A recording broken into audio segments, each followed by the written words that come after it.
आज हम लोग भारतीय साक्ष्य अधिनियम करने वाले हैं। ठीक है, तो इसमें इम्पोर्टेंट जो सवाल है वो हम लोग डिस्कस करने वाले हैं। तो सबसे पहला सवाल है हमारा, व्हाट इज कन्फेशन। ठीक है, कन्फेशन का मतलब होता है कोई भी अक्यूज्ड के द्वारा दिया गया कोई स्टेटमेंट जिससे वो अपने अपराध के होने की सूचना देता हो। ठीक है, मतलब प्ली ऑफ गिल्ट बोलते हैं उसको, बोला जाता है कन्फेशन। जैसे कोई अक्यूज्ड है, उससे अगर पुलिस वाले ने पूछा कि तुमने अपराध किया था क्या, अगर वो कन्फेस करता है कि हाँ मैंने किया था, तो वो कन्फेशन होता है। ठीक है, अगर वो कन्फेशन पुलिस के सामने दिया जाता है तो इसकी वैलिडिटी नहीं होती है।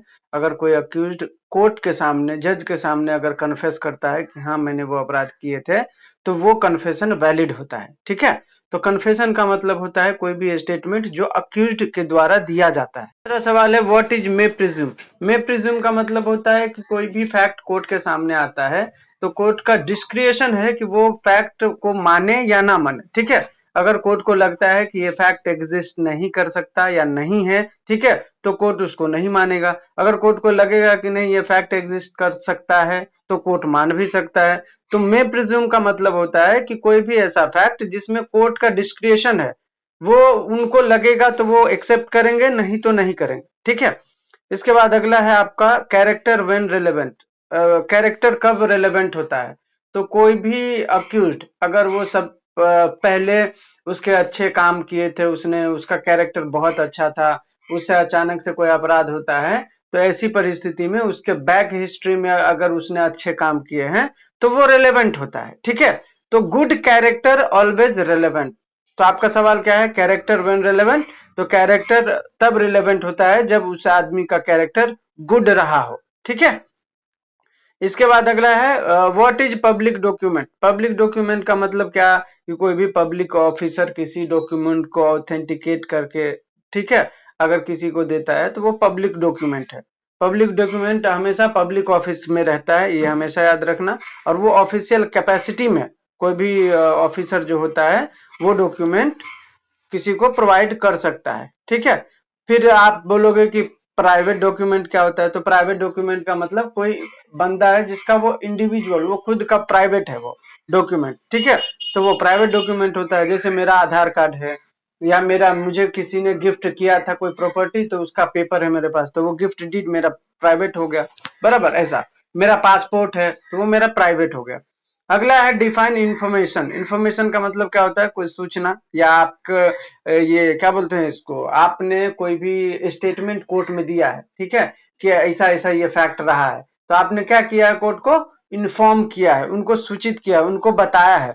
तो वो सारे स्टेटमेंट जो कोर्ट एक्सेप्ट करता है, परमिट करता है, ठीक है, एज अ विटनेस के तौर पर कि आप कोर्ट में रखें, तो वो इंफॉर्मेशन कहलाता है। ठीक है, इसके बाद अगला है, what is presumption of fact. Presumption of fact का मतलब क्या होता है, इन्फेरेंसेस, मतलब कोई तथ्य है, कोई स्टोरी है, तो आप उसको या तो मानोगे या तो नहीं मानोगे, तो ये क्या है, ये प्रिजम्पशन है। अब कोई फैक्ट आपके पास आया है तो प्रिज्यूम करोगे ना कि यार ऐसा हो सकता है या ऐसा नहीं हो सकता। ये तो क्या है, ये आपने अपने इन्फेरेंसेस से ड्रॉन किया है, आपका ऑब्जर्वेशन, कि हाँ ऐसा हुआ होगा या नहीं हुआ होगा। ठीक है, नेक्स्ट है, व्हाट इज रेस गेस्टे। तो रेस गेस्टे का मैंने बताया था शुरू में भी, हमारा फर्स्ट लेक्चर में, कि रेस गेस्टे जो है एक हियर से एविडेंस का एक्सेप्शन होता है। आपको पता है हियर से एविडेंस कोर्ट ऑफ लॉ में अलाउ नहीं होता, लेकिन दो तीन चीजें हैं जो हियर से एविडेंस के एक्सेप्शन में आता है। जैसे डाइंग डिक्लेरेशन, वो एक्सेप्शन में आता है। आपका रेस गेस्ट एक्सेप्शन में आता है। अब रेस गेस्ट होता क्या है, कि कोई भी बंदा कोई स्टेटमेंट दिया, ठीक है, अब स्टेटमेंट के कनेक्शन में कोई हादसा होता है, ठीक है, या किसी की मौत हो जाती है, या कोई ऐसा सिचुएशन आ जाता है जो हादसे का कारण बनता है, तो वो स्टेटमेंट और उससे कनेक्टेड कोई एक्ट जो, या कोई अपराध, या कोई मौत अगर उससे कनेक्टेड है, तो वो रेस गेस्टे होता है, और कोर्ट ऑफ लॉ में ऐसी बातें एक्सेप्टेबल है। इसका एक एग्जांपल देता हूं। एक महिला है जो कॉल करती है पुलिस स्टेशन में, ठीक है, या कस्टमर केयर को, कि मुझे पुलिस से बात करना है, और वो महिला बहुत सारी मतलब घबराई हुई है, ठीक है, और अचानक से वो कस्टमर केयर को बोलती है कि मुझे पुलिस से बात करना है। पुलिस बोलता है मैडम आपका एड्रेस बताइए तो मैं आपके घर पे पुलिस भेज दूं। ठीक है, जैसे ही महिला जो है एड्रेस बताती है तब तक महिला का कॉल कट जाता है। तुरंत कस्टमर केयर पुलिस को मिलाता है, पुलिस को उस एड्रेस पे भेजता है जो महिला बताई होती है। अब उस एड्रेस पे जाते ही महिला का शव बरामद होता है। वो जो महिला थी जिसने कॉल किया था, उसका डेड बॉडी वहां पे पड़ा हुआ है। ठीक है, अब उसके पति से पूछा तो बोलता है कि मेरा जो रिवॉल्वर था मैं वो साफ कर रहा था तो अचानक से इसको लग गया। अब अगर अचानक से लगता तो वो महिला पहले डरती क्या? डर डर के पुलिस से बात करना चाहती क्या? नहीं। तो उस कस्टमर केयर ने जो सुना उस महिला के मुंह से, तो ये तो हियर से हो गया, लेकिन उसी कॉल के कनेक्शन में उसकी मौत हुई। तो ये क्या हो गया? हियर से है लेकिन एक्सेप्टेबल है। क्यों? क्योंकि ये रेस गेस्ट है। ठीक है, इसके बाद अगला है आपका what is plea of alibi. Plea of alibi का मतलब होता है एल्सवेयर। ठीक है, एल्सवेयर का मतलब जिस दिन वो अपराध हुआ, ठीक है, मैं वहां पे नहीं था। अब मान के चलो एक एफआईआर दर्ज हुआ मेरे नाम से मुंबई में, मुंबई के मलाड पुलिस स्टेशन में। मैं उस दिन था दुबई में। ठीक है, अगर पुलिस मेरे ऊपर एफआईआर दर्ज करती है और मेरे को अरेस्ट करने की कोशिश करती है, तो मैं कोर्ट से जब एंटीसिपेटरी बेल लूंगा तो मैं उसमें लगा दूंगा प्ली ऑफ एलिबाई। ठीक है, कि साहब जिस दिन ये एफआईआर हुआ वो मलाड में हुआ और मैं उस दिन दुबई में था। तो ये पॉसिबल ही नहीं है कि मैं उस दिन दुबई से मलाड में आ पाऊं। ये मेरे पास दुबई का टिकट है, देखो मैं उस दिन दुबई में था। ठीक है, तो ये होता है plea of alibi. Plea of alibi तब लगा सकते हो आप जब आप उस अपराध स्थल पे ना हो और आपका नाम एफआईआर में हो। ठीक है, लेकिन वो अपराध स्थल आपके जहां पे हो वहां से पॉसिबल ना हो तब। ठीक है, अब ऐसा आप नहीं लगा सकते कि एफआईआर मलाड में हुआ है और आप बोलोगे मैं उस दिन सर कांदीवली में था। नहीं, कांदीवली से मलाड आने में कितना समय लगेगा? आप अपराध करके नहीं आ सकते क्या उधर? 5 मिनट का तो रास्ता है ट्रेन से। तो जहां पे इम्पॉसिबल हो पहुंचना, आप वहीं पे प्ली ऑफ एलिबाई लगा सकते हो। जहां पर 1% भी पॉसिबिलिटी है कि आप यहां से मर्डर करके वहां जा सकते हो, तो फिर आप प्ली ऑफ एलिबाई का सहारा नहीं ले सकते हो। ठीक है, तो प्ली ऑफ एलिबाई तभी लगाओगे जब आपका चांस नहीं है उस अपराध स्थल पे पहुंचना जहां पे आप पहले से प्रेजेंट हो। अगला है सवाल हु में टेस्टिफाई। हु में टेस्टिफाई का मतलब क्या है कि भाई कौन किसी से क्वेश्चन पूछ के जवाब ले सकता है। तो वो हर कोई जवाब ले सकता है या जवाब दे सकता है जो सवाल सही से समझ पा रहा हो कोर्ट का और सही सही जवाब दे पा रहा हो। ठीक है, आज भी एक सुप्रीम कोर्ट का जजमेंट आया था एक बच्चे के मामले में। तो कोर्ट ने आज भी कहा है, मैं अभी एक सेकेंड, हाँ शायद मेरे पास होगा वो जजमेंट, भेज देता हूँ। कोर्ट ने बोला आज भी कि कोई भी बच्चा टेस्टिफाई कर सकता है, विटनेस बन सकता है, अगर वो कोर्ट की बात सही सही समझ पा रहा है और वो जवाब सही सही दे पा रहा है। ठीक है, आज ही सुप्रीम कोर्ट ने बोला है। सुप्रीम कोर्ट या किसी कोर्ट ने बोला था, एक सेकंड में बता देता हूँ। चाइल्ड टेस्टिफाई, देखो ये कौन से कोर्ट का है? Supreme court. देखो मैं भेज रहा हूँ ग्रुप में। आज ही सुप्रीम कोर्ट ने ये फैसला दिया है, आज या कल दिया था, मैंने देखा था इसलिए मुझे याद था। एक एक जजमेंट तो आप लोगों को डेली पढ़ना चाहिए, मैं तो ये बताऊंगा आप लोगों को ईमानदारी से। ठीक है, ये सब आपको आगे बहुत काम आएगा। कैसे मुझे अभी याद आ गया बच्चे का, देखो no minimum age for witness testimony, Supreme Court lays down guideline for child witness. ये मैंने आपको पहले भी बता दिया था। The court held that a child of tender age can be allowed to testify if he has intellectual capacity to understand question and give rational answer. Rational answer का मतलब जो सवाल उससे पूछा जा रहा है वो समझ पा रहा है और उसका वो सही सही जवाब दे पा रहा है। ठीक है, तो फिर उसका एज लिमिट नहीं देखा जाएगा कि यार ये 5 साल का ही है, इसका कैसे लेंगे। नहीं, कोई बच्चा अगर 2 साल का भी है और कोर्ट उससे सवाल पूछ रहा है और वो बच्चा सवाल का सही सही जवाब दे पा रहा है, तो वो 2 साल का बच्चा भी टेस्टिफाई कर सकता है। समझ गए? तो ये आपको यहाँ सवाल क्या था, हु में टेस्टिफाई, तो हर वो बंदा टेस्टिफाई कर सकता है। All person shall be competent to testify। ठीक है, unless court consider that they are prevented from understanding।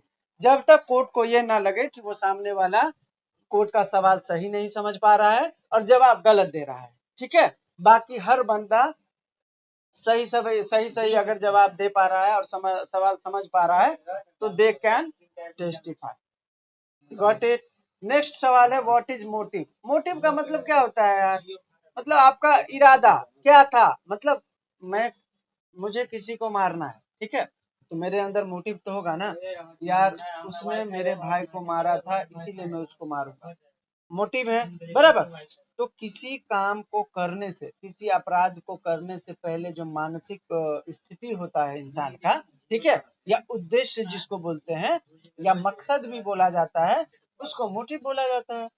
Motive is a thing primarily known to the accused himself, and it may not be possible for the prosecution in each and every case to find out the real motive behind the crime. ये सही बात है ना?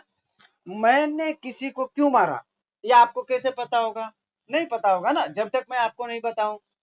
किसी भी इंसान के motive का आपको तब तक पता नहीं चलेगा जब तक आपको वो बताएगा नहीं, ठीक है। मैंने किसी को स्लैप मारा, आप मेरे साथ थे, आपको पता ही नहीं मैंने उसको क्यों मारा, बराबर। मैं जब तक नहीं बताऊंगा तब तक आपको मेरा मोटिव ही नहीं पता चलेगा। फिर मैंने आपको बताया कि उसने कल मुझे बहुत जोर से मारा था, इसीलिए आज मुझे मौका मिला तो मैंने इसको स्लैप किया, बराबर। तो मोटिव का मतलब होता है किसी अंदर इंसान का कोई मतलब मकसद। इसको क्या कैसे डिफाइन करेंगे आप लोग समझ लो जरा, ठीक है। मोटिव का मतलब ये एक इंटरनल इंग्रेडिएंट होता है किसी भी क्राइम को कमिट करने के लिए, सिंपल, ठीक है। नेक्स्ट है आपका व्हाट इज प्राइमरी एविडेंस। मैंने आपको एविडेंस के टाइप्स बताए थे, 12-14 टाइप के एविडेंस होते हैं, ठीक है। एक बार वो आप लोग पढ़ लीजिएगा। तो प्राइमरी एविडेंस का मतलब होता है ओरिजिनल एविडेंस जो कि डॉक्यूमेंट फॉर्म में होना चाहिए, ठीक है। तो प्राइमरी एविडेंस का मतलब primary evidence means the document itself produce for the inspection of court, मतलब जो आपके पास था ओरिजिनल फॉर्म में आपने वही कोर्ट में दे दिया, ठीक है, तो वो होता है प्राइमरी। अब उसका अगर आपने कॉपी कोर्ट में दिया है तो वो होता है सेकेंडरी एविडेंस, ठीक है, हमेशा याद रखना। प्राइमरी एविडेंस का जो कॉपी हम कोर्ट में सबमिट करते हैं उसको बोला जाता है सेकेंडरी एविडेंस, ठीक है। इसके बाद देखो what is conclusive proof. Conclusive proof मैंने शुरू में ही बता दिया था, ठीक है। कंक्लूसिव प्रूफ का मतलब कोई ऐसा प्रूफ जो अपने आप में केस के फैक्ट को कंक्लूड करता हो कि यही सच है, इसके अलावा सब झूठ है, ठीक है।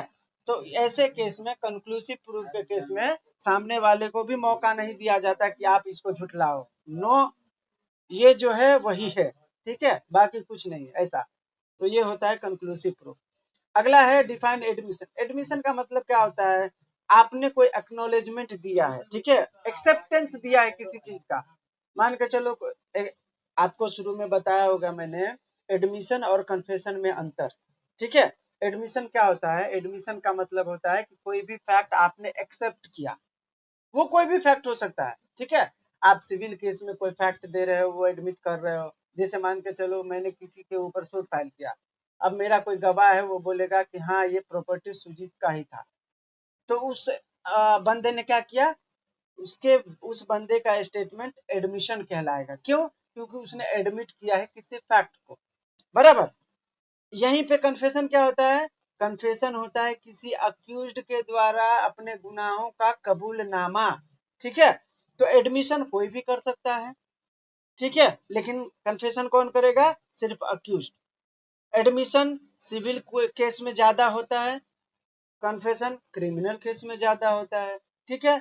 एडमिशन एडमिशन के आधार पर जजमेंट नहीं दिया जा सकता, लेकिन कन्फेशन के आधार पर जजमेंट लिया जा सकता है।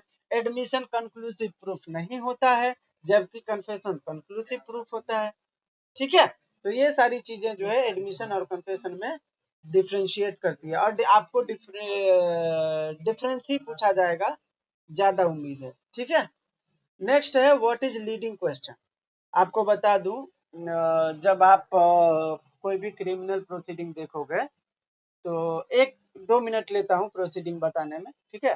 सबसे पहले कोई अपराध होता है, ठीक है। अपराध का नेचर अगर कॉग्निजेबल है तो पुलिस एफआईआर लिखेगा, अगर अपराध का नेचर नॉन कॉग्निजेबल है तो उसमें एनसीआर लिखेगा। मैंने ऑफेंस पहले ही दिन डिस्क्राइब कर दिया था, जिसको नहीं पता हो यूट्यूब पे जाना, मेरे सारे लेक्चर वहां पे पढ़े हैं।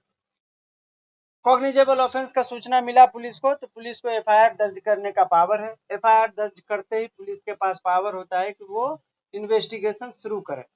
ठीक है, अब जैसे ही इन्वेस्टिगेशन शुरू करेगा तो इन्वेस्टिगेशन करने के बाद पुलिस जो है अक्यूज को अरेस्ट करेगा। अक्यूज को अरेस्ट करते ही पुलिस मजिस्ट्रेट के पास उसको लेके जाएगा। अब मजिस्ट्रेट के पास लेके जाएगा तो मजिस्ट्रेट के पास जो है उसको जेसी मिलेगा या पीसी मिलेगा। ठीक है, अब मान के चलो जेसी मिल गया, उसको जेल भेज दिया गया। अब अगली तारीख आई, पुलिस ने चार्जशीट फाइल कर दिया। ठीक है, चार्जशीट फाइल होने के बाद ट्रायल शुरू हुआ। अब जैसे ट्रायल शुरू होता है तो सबसे पहले पब्लिक प्रोसिक्यूटर अपने विक्टिम का, ठीक है, चीफ एग्जामिनेशन करता है। आपको बता दूं, एविडेंस एक्ट के अंदर 3 तरीके का एग्जामिनेशन होता है। एक होता है चीफ एग्जामिनेशन, एक होता है क्रॉस एग्जामिनेशन, एक होता है री एग्जामिनेशन। जब चीफ एग्जामिनेशन होता है तो चीफ एग्जामिनेशन का मतलब होता है कोई भी वकील अपने गवाहों से जब गवाही लेता है तो उसको चीफ एग्जामिनेशन बोलते हैं। वहीं दूसरा वकील दूसरे अक्यूज्ड का या विटनेस का गवाही लेता है तो उसको क्रॉस एग्जामिनेशन बोला जाता है।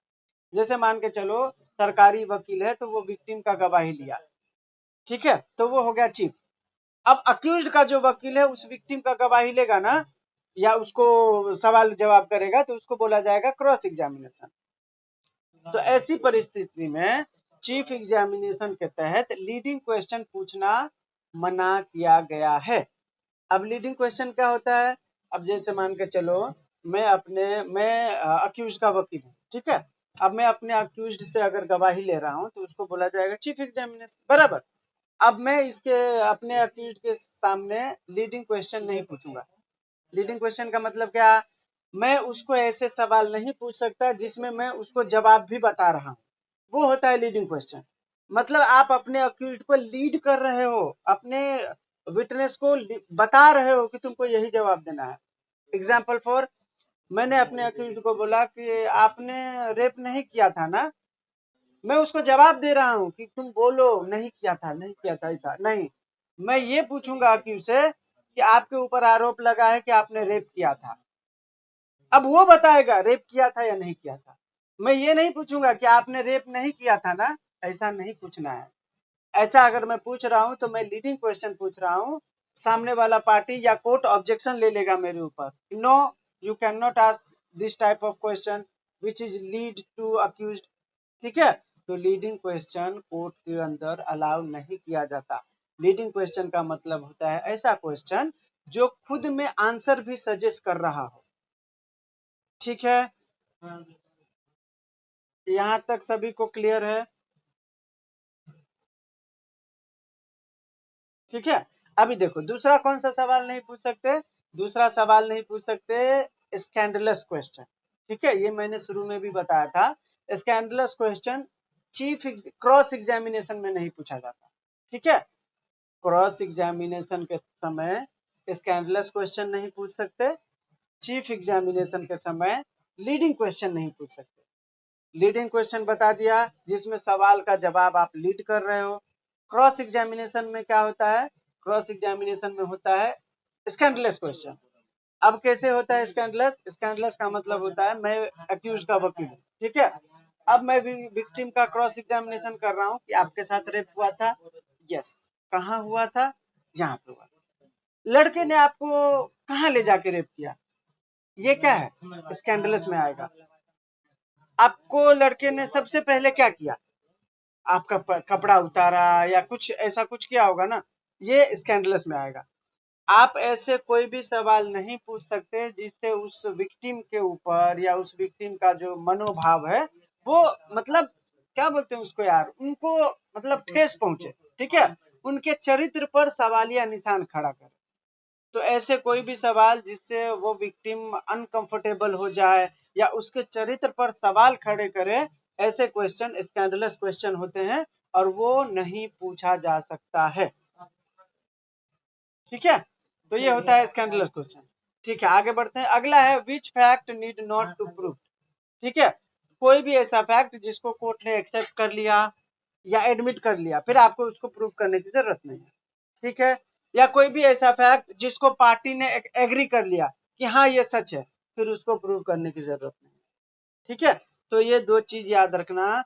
ऐसा कोई फैक्ट जिसको कोर्ट ने खुद एक्सेप्ट कर लिया या एडमिट कर लिया, फिर आपको प्रूव करने की जरूरत नहीं है, या कोई पार्टी उसको एग्री करती है कि हाँ ये सच है, फिर आपको उसको प्रूव करने की जरूरत नहीं है। तो सवाल क्या है, which fact need not be prove. तो ये फैक्ट जो कोर्ट एक्सेप्ट कर ले, एडमिट कर ले, या पार्टी खुद एग्री हो जाए, तो ऐसे फैक्ट को आपको प्रूव करने की जरूरत नहीं पड़ती। ठीक है, नेक्स्ट है आपका opinion of expert when relevant. कब किसी एक्सपर्ट का ओपिनियन रिलेवेंट होता है, जब कोई फैक्ट, ठीक है, जिसके फैक्ट का कोई ऐसा स्ट्रॉन्ग प्रूफ ना हो, ठीक है, जिसमें कोर्ट कंक्लूजन पे पहुंच पाए, तो ऐसी परिस्थिति में कोर्ट क्या करता है, एक्सपर्ट का ओपिनियन लेता है। ठीक है, कि भाई अब आप बताओ इस केस में कितना, मतलब इस केस में मुझे आपकी हेल्प चाहिए। जैसे मान के चलो कोई मर्डर हुआ, ठीक है, और मर्डर का कोई मतलब प्रूफ नहीं है कि किसने मारा, लेकिन वहां पे जो है एक चाकू मिला है, तो अब वहां पे फिंगरप्रिंट वाले को बुलाया जाएगा, फिंगरप्रिंट एक्सपर्ट होता है ना। तो ऐसी परिस्थिति में जहां पे कोई भी फैक्ट या कोई भी एविडेंस कोर्ट को कंक्लूसिव प्रूफ नहीं दे पा रहा हो, ठीक है, या कोई भी एविडेंस अपने आप में इनकंसिस्टेंट हो, ठीक है, उस परिस्थिति में एक्सपर्ट का ओपिनियन कोर्ट के लिए रिलेवेंट हो जाता है। ठीक है, तो ये याद रखना। ये तो वैसे कॉमन सेंस भी लगाओगे तो आप समझ जाओगे कि यार ऐसा कोई भी फैक्ट, ऐसा कोई भी एविडेंस जहां पे कोर्ट कंक्लूसिव प्रूफ तक नहीं पहुंच पाता है, बराबर। तो ऐसी परिस्थिति में एक्सपर्ट का ओपिनियन लेना ही पड़ेगा ना कोर्ट को। तो ये होता है। ठीक है, नेक्स्ट है हु इज होस्टाइल विटनेस।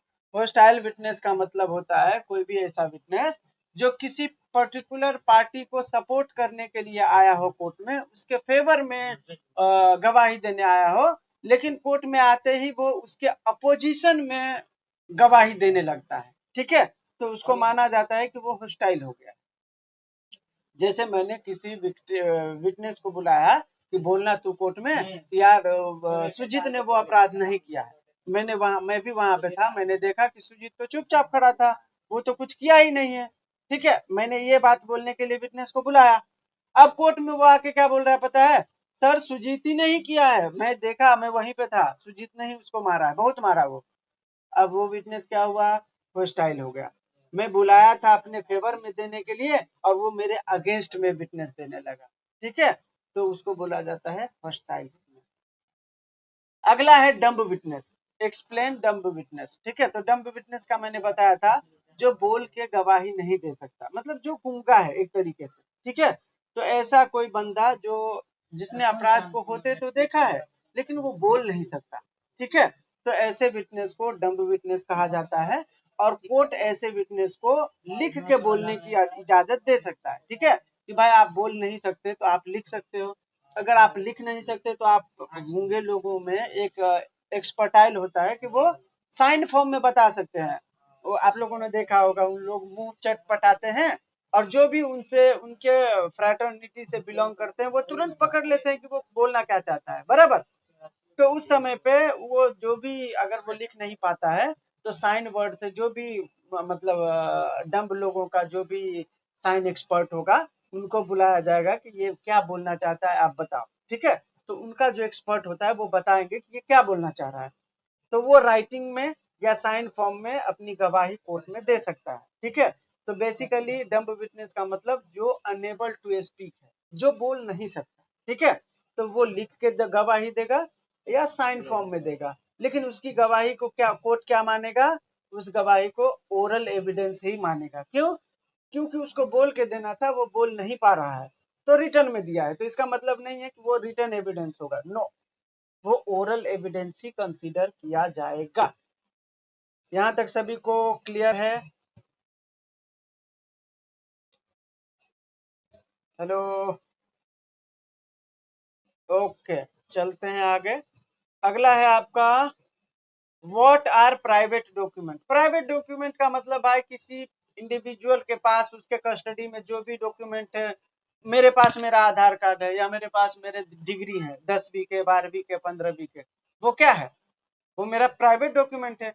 किसी इंडिविजुअल पर्सन के जो भी बिलोंगिंग या उसके कस्टडी में जो भी डॉक्यूमेंट होगा वो उसका प्राइवेट डॉक्यूमेंट होता है। ठीक है, मेरा आईडी कार्ड है, मेरा पासपोर्ट है, मेरे पापा ने मुझे कोई गिफ्ट दिया है, कुछ प्रॉपर्टी, मेरा गिफ्ट डीड है, वो क्या है, वो मेरा प्राइवेट प्रॉपर्टी है। ठीक है, वो मेरा प्राइवेट डॉक्यूमेंट। ये नेक्स्ट है आपका what are professional communication. Professional communication का मतलब होता है लॉयर और क्लाइंट के बीच जो भी वार्तालाप होती है वो होता है प्रोफेशनल कम्युनिकेशन। ठीक है, देख ये प्रोफेशनल कम्युनिकेशन को मैं एक्सप्लेन करता हूँ अच्छे से। देखो, जब कोई क्लाइंट अपने वकील से मिलता है तो वो अपने वकील से बहुत सारी चीजें बताता है। ठीक है, मैं मान के चलो मैं आरोपी हूँ, मैं अपने वकील से मिला तो मैं अपने वकील से कुछ भी नहीं छुपा सकता ना, क्योंकि वकील है तो मेरी हर बात सुनेगा। अब मैं मान के चलो मैं मर्डर का आरोपी हूँ तो मैं बोलूंगा अपने वकील को कि सर मैंने ही मारा था। फिर वकील पूछेगा कैसे मारे थे, कहाँ मारे थे, मुझे बताओ, तभी तो मैं आपकी बात रख पाऊंगा ना। तो मैंने उसको पूरा हकीकत अच्छे से बताया कि मैं उस दिन उठा, मैं चाकू खरीदने उस मार्केट में गया था, फिर मैंने उसको रात में फॉलो किया, फिर देखा कि वो एक पार्टी में जा रहा है, फिर मैं उसके घर पे गया, फिर मैंने उसको पीछे से चाकू मारा और फिर वो बच गया, तो फिर मैंने उसको पीछे से और 2-3 बार मारा और मैं देखा कि वो अभी भी सांस ले रहा है तो मैं उसके मुंह को बंद करके फिर 2 बार चाकू मारा। मतलब मैंने पूरा विस्तार से अपने वकील को बताया। अब मेरा वकील क्या कर रहा है, अपने अपोजिट पार्टी से पैसा खा के मेरी सारी बातें उसको बता दिया। ये गलत है ना, ये प्रोफेशनल कम्युनिकेशन इसके विरोध में है। ठीक है, कि भाई जब कोई क्लाइंट आपके पास आता है तो वो जो आपको बताता है वो आपको भगवान मान के बताता है। ठीक है, एडवोकेट उस समय पे भगवान होता है जब वो अपने क्लाइंट की बात सुन रहा होता है। ठीक है, जब कोई क्लाइंट आपको पूरी अपनी बात बताता है तो आपको प्रोफेशनल कम्युनिकेशन के तहत आपको उसके बात को सीक्रेट रखना होता है, ना कि आप क्लाइंट के बात को आप किसी एडवोकेट से शेयर करोगे। यही बात उस क्लाइंट के ऊपर भी होता है। अगर एडवोकेट आपको बोले कि तुमको झूठ बोलना है, तुम ये मत बोलना कि तुमने मारा था, ठीक है, और मैं तुम्हारे सपोर्ट में ना एक दूसरा एविडेंस बना रहा हूँ जिससे तुम प्रूव हो जाओगे कि तुम निर्दोष हो। अब उस क्लाइंट का भी ये ड्यूटी है कि उस एडवोकेट के बारे में किसी और से ना बताए कि वो झूठा एविडेंस बनाने में माहिर है या उस एडवोकेट का छवि खराब है, नहीं। तो प्रोफेशनल कम्युनिकेशन ये बताता है कि कोई भी लॉयर हो या कोई भी क्लाइंट हो, इन दोनों के बीच जो भी बातें होती है, ठीक है, वो सीक्रेट होनी चाहिए। न एविडेंस, न क्लाइंट किसी से उनकी बातें शेयर करे, ना वो कम्युनिकेशन एडवोकेट किसी से शेयर करे, वाइस वर्सा होता है। ठीक है, तो ये प्रोफेशनल कम्युनिकेशन के अंदर कवर होता है। यहाँ तक सभी को क्लियर है? हेलो, ओके, ठीक है, हमने अभी 20 किया है। ठीक है, हमारा परसों लेक्चर है। मैं ये 10 सवाल और हमारा जो दूसरा सब्जेक्ट है अभी कौन सा बचा है अपना, एक ये आईपीआर, ये दोनों कवर कर दूंगा मैं। 20 मिनट एक्स्ट्रा पढ़ा दूंगा। मेरा घर पे आज थोड़ा गेस्ट आया है महाशिवरात्रि का, तो उनके साथ भी स्पेंड करना था। ठीक है, लेकिन फिर भी आप लोगों का बहुत एक्सटेंड किया तो मैं बोला नहीं लेना है। ठीक है, तो आप लोगों का ये 15 मिनट में परसों एक्सटेंड कर दूंगा तो दोनों कवर हो जाएगा हमारा। 10 सवाल इधर का भी और 10 सवाल वो आईपीआर का भी इम्पोर्टेंट 30 हो जाएगा। ठीक है, किसी को कोई डाउट हो अभी तक तो पूछ लीजिए।